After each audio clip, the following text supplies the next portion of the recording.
Hey guys, as promised, here is the latest update in the Delphi case. Richard Allen, the defendant, should have been partway through his trial by now, but that's not to be, and probably for the best, given that I don't think I could cope with 2 trials of this magnitude. The Karen Reid trial's insane enough, but Richard Allen apparently is back at Wabash Correctional Facility now. There's lots of motions coming out, lots of them. I think the best one, spectacular one, which deserves a video of its own. I'm not going to talk about anything other than one of the motions today. But yeah, the defence are trying again to have Judge Frances Gull either recuse herself or she just needs disqualifying. She just needs, I don't know, to be put out to pasture. You know, she's past her sell-by date, in my opinion. However, I want to focus on this motion here today. The state's response to the defence's 4th motion for a Franks hearing. So I did talk about this when it came out. This is Richard Allen's defence trying for a 4th time to get a Franks hearing. As we know, first Franks was September 18th.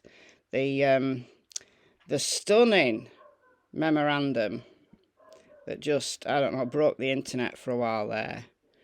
And then there was the 2nd Franks notice on October 3rd, 3rd Franks notice on March the 13th, and then here, the end of April, 4th Franks motion.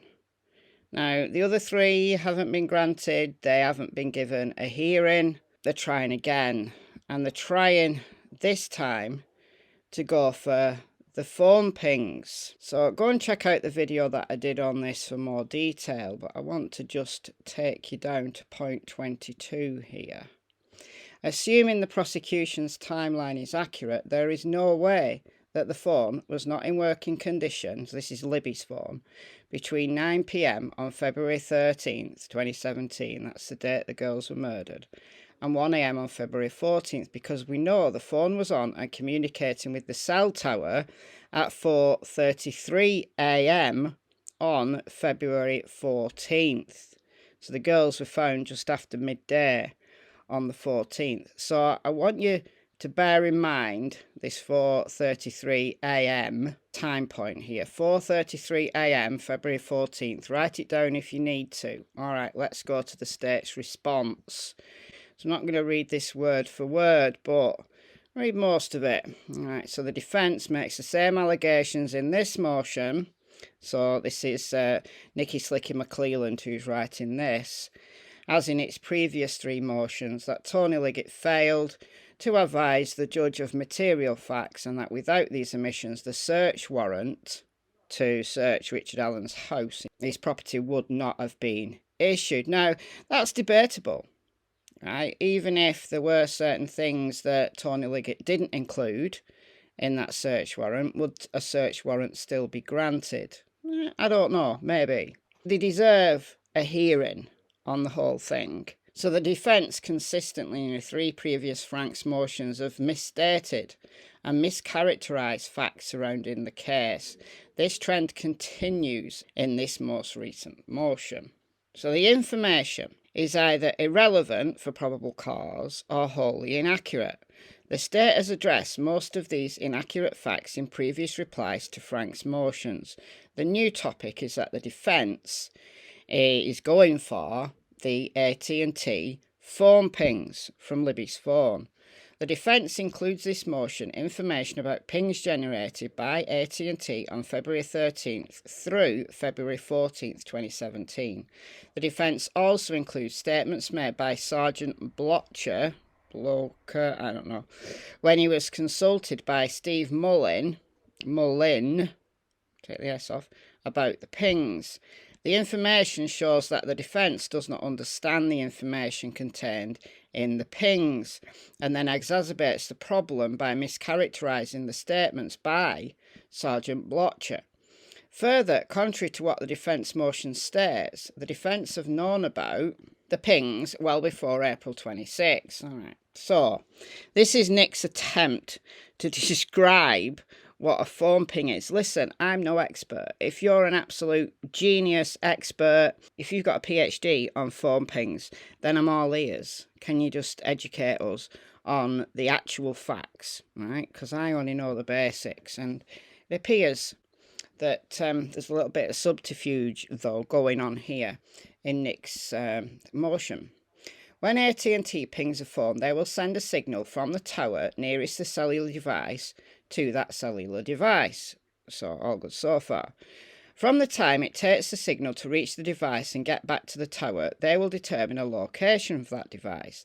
The location can be accurate at times, but can be completely inaccurate at times. If the tower cannot make cellular contact with the device, then the ping data will show a historical location. That means the service provider will show a location from the historical data collected from the device. So if that phone is turned off, or is out of service, or whatever, out of range, then every time there was an attempt to ping that device, all you'd get back is that last location, even if it's hours and hours and old, right? If the phone is just off and it's never moved and it never comes back on again, then it's just going to show that last ping, the last ping. Right, we all understand that. That's great. All right, this means the service provider will show a location from the historical data. It's the last longitude and latitude collected from the tower when it had good service with the device. That is not a pinpoint location. No one ever said it was. Right? We know that phone pinging off one cell tower isn't like gonna, pinpoint you to the exact yard or foot. GPS is much more precise, but we're talking about a ping from the tower to the device here. The location given comes within an accuracy range anywhere from 400 meters up to 25,000 meters. 25,000 meters. So that's 25 kilometers. What's that in old money? It's about 15 miles. Why does anybody use phone ping data if they can be inaccurate up to 15 miles? Those inaccuracy ranges can differ based on several factors. A tower can lose contact with a device because the device runs out of power, or because a device loses cellular service. It moves out of the range of that tower. He hasn't included that, has he? No. Okay, we all know that. Law enforcement use this tool in certain cases to attempt to locate a cellular device. It's not always an accurate way to locate a device, but can be used as a tool to help determine the location of a device. In our current case, when the girls went missing, law enforcement contacted AT&T and asked AT&T to ping the cell phone of Liberty German. This was done in an attempt to locate the girls. No shit. The pings came in from AT&T every 15 minutes. That means that AT&T would send an email to law enforcement every 15 minutes showing the ping results of pinging Liberty German's phone. Each ping will give a longitude and latitude, blah, blah, blah, and a radius estimate and source of that data. The location data is not pinpoint, but can range in accuracy. All right, you're repeating yourself. If a phone did not have contact with the tower, the longitude and latitude is based on the historical location data. Nobody's arguing with this. All right, so if Libby's phone was turned off, if Libby's phone was out of range of that tower because it had been moved, then the last time it had been in contact with that tower, every email that came in every 15 minutes would just be the same longitude and latitude as the last ping. This is not rocket science. The defence deposed Indiana State Police Sergeant Greg Edwards on February 27, 2024. The defence presented the AT&T pings to Sergeant Edwards for his review. Sergeant Edwards explained the data in the pings to the defence at that time. Sergeant Edwards stated, "So, those emails begin coming in and you've got this text block that has to do with, again, the case ID or the number that they've assigned to it. you've got the mobile number, you've got the phone number that it's assigned to the device that they're currently pinging, and we can see last 4 digits 7599. Confidence level, whether or not it was high confidence, meaning that they had a good information coming in from the device and from the tower network to say it's real close within that area. They might say it's a low confidence area, meaning it's quite large, so not confident that it's in that precise area. Or here, they aren't even listing a confidence area. So I don't know what to say about the confidence. Right. So did they never question why the pings from Libby's phone, historical or otherwise, weren't displaying any confidence data? Was it because there was never a confident assessment of how close that phone was to the cell tower? Why might that be? So did nobody question the confidence level? Sometimes the confidence level will have a size in meters. So say this is within 1,000 meters. We believe that the device is somewhere within 1,000 meters of this geolocation. So that's what they'll list in the confidence area. Then the latitude and longitude. So they give you latitude and longitude coordinates so you can plot that on a map.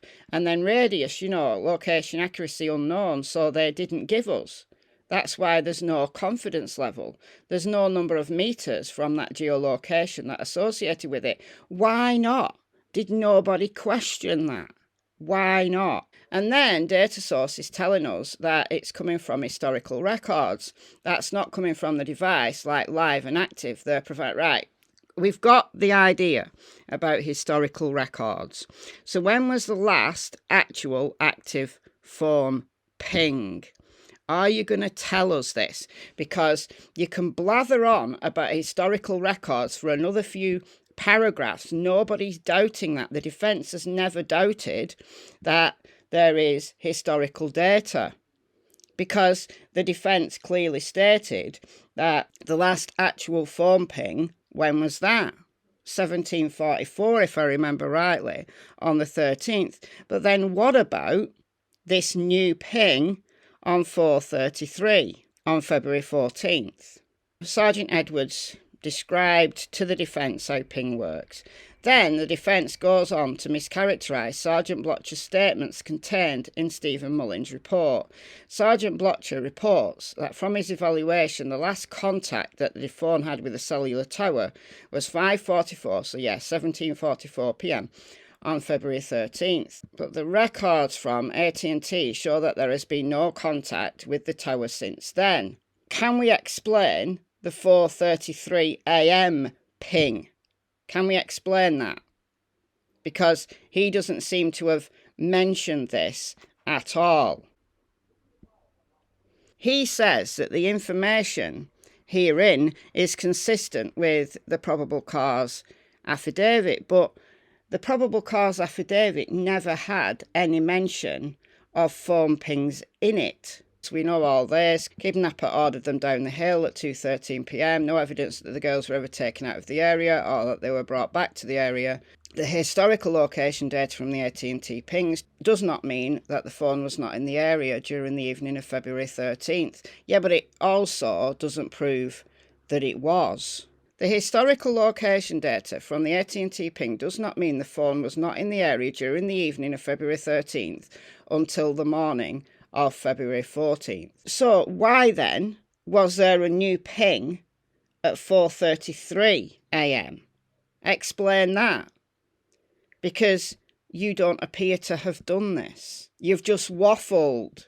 You've just absolutely waffled. I saw this on Reddit, the Delphi docs. This was really interesting, I thought. It makes perfect sense to me, but let me know in the comments what you think about it.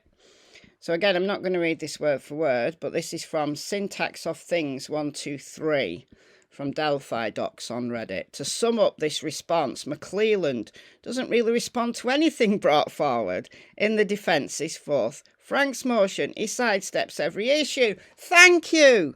He sidesteps the 4:33 ping. Yeah, not mentioned. Sidesteps or misconstrued what Blotcher's statement meant in terms of that 4:33 a.m. ping. And he adds a lot of nonsensical phone data information that's just completely repetitive.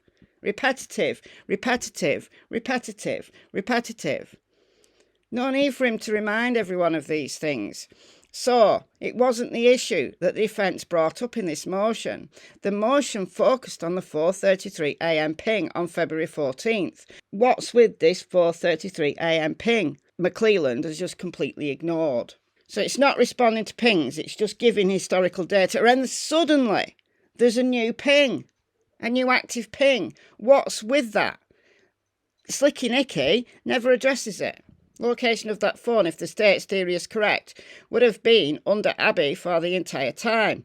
But if the two reasons a phone doesn't respond to this battery of pings from the cellular data provider are that it's either not working or out of the area of coverage, then there has to be something wrong with the state's theory that the girls were murdered by 3:30 on the 13th and never left the spot where they were eventually found. So the Frank's motion is really about the 4:33 a.m. ping. What's with that? We're going to assume that the last active ping we've got is 1744, and then all the emails that come in every 15 minutes, it's exactly the same coordinates with no confidence level, and that's the assumption that the phone's either off or the battery's died or whatever. But equally, it could mean that that phone is out of the area, out of the range of that cell tower. Why did it suddenly spring back to life? That's the real issue. McClelland continues. A tower can lose contact with a device because it runs out of power or because the device loses cellular service. How is this different than what Blocher said? Sergeant Blocher advised that his interpretation of the information which we were receiving from AT&T indicated the cell phone was no longer in the area or no longer in working condition. He advised that since there has been no change every 15 minutes, the last known contact time has not changed since 1744. Losing cell service means that it's no longer in the area, doesn't it? It means it's no longer in the area. But then why did it come back on to make a ping at 4:33 a.m.? And then McClelland completely contradicts this. Sergeant Edwards later says with AT&T, part of the reason why it says historical is that if they say, all right, we're going to ping that phone, but we can't get to the phone, well, they'll use the last known location from the historical records. So that's the difference between the live ping. It's going back to historical records saying we can't find the phone right now, but here's what we know it was last. Yeah, because the phone could be out of the area. If the two reasons a tower antenna can't connect to a phone are because it's either out of service or out of range, then one of those two factors has to be true about Libby's phone for 10.5 hours. And again, McClelland never addresses the 4:33 a.m. call in this. Was that a live ping or not? If McClelland could say this wasn't a live ping, it was just, historical records, well, all right, fair enough. But why ignore it? He's either sidestepping the issue because he knows it's a problem for him, or he's not fully understanding it himself. Which is it, Nick? Which is it?